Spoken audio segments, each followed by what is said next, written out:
My 32 female fiancé, 34 male won't sign our prenup, which was initially agreed upon and drafted 2 years ago. Before we get started, the original poster left an update, so sit back, grab a cup of coffee and enjoy. I have been with my fiancé for almost 5 years, engaged for 1.5 years. We're an interracial couple, me being from Canada and he from India. I finally have a triple-figure net worth, half of which I've made since we started dating. He has only a few thousand in savings. Since our relationship, we have always had similar incomes, with him currently making more.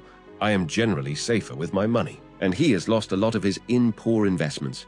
He has always planned to bring over his parents from India, who I met there recently, to live with us or nearby.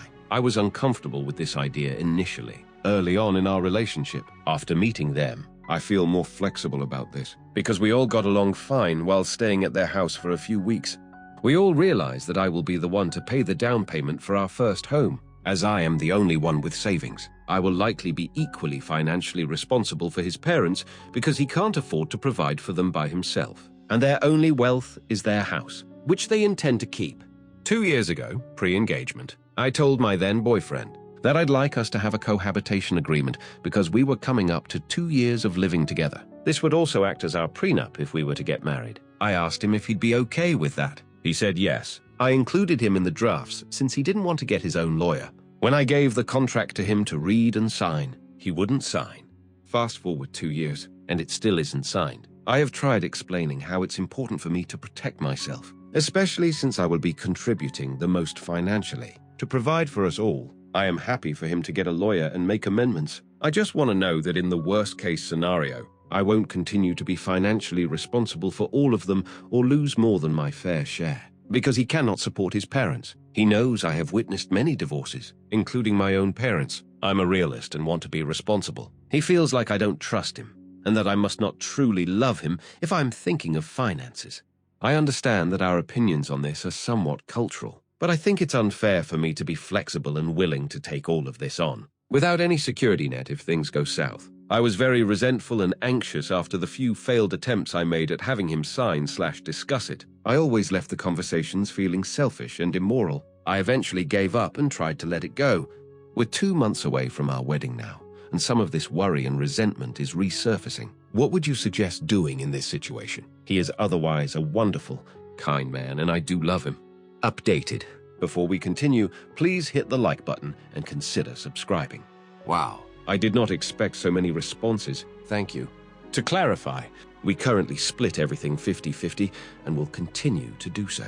The exception being the down payment and any potential costs he and his parents can't cover, which I know is unfair. But his argument is that we would save on childcare. Yes, he sends part of his salary home to his parents. His parents would rent out part of their house in India and keep the other half. They could contribute to this, but it still won't convert too much here. They both intend on getting part-time jobs here.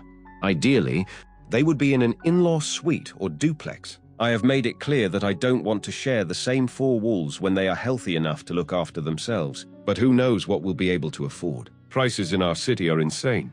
Yes, I meant 6-figure net worth. They are not as traditional as most families in India.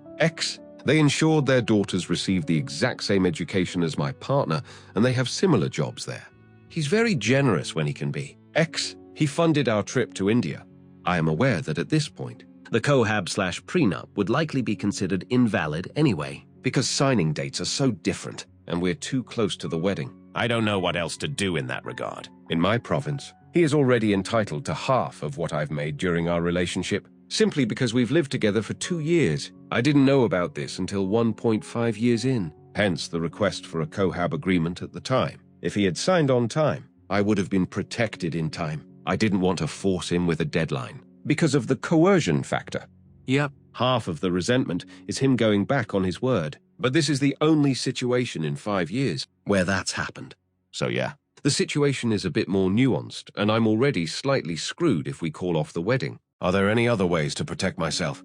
I'm going to leave him. And I'm not telling him until I've planned an exit strategy. All your comments have affirmed what I was trying to deny. His beliefs come before my needs, especially if they clash when it comes to life-altering matters. He has been gaslighting me, which I feel pretty stupid about not realizing.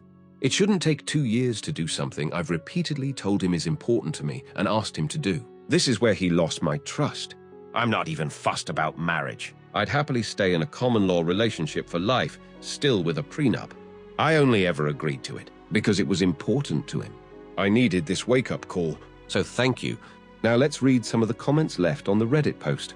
Comment number 1 by Gordon F23 says, "Oh, I just wouldn't get married to him then. He is 100% assuming you're going to go through with this wedding, whether he signs it or not. And he doesn't see how he could benefit from signing it. So he's just not going to do it. And I think you'd be crazy for letting him get away with that. Make the prenup a prerequisite for getting married."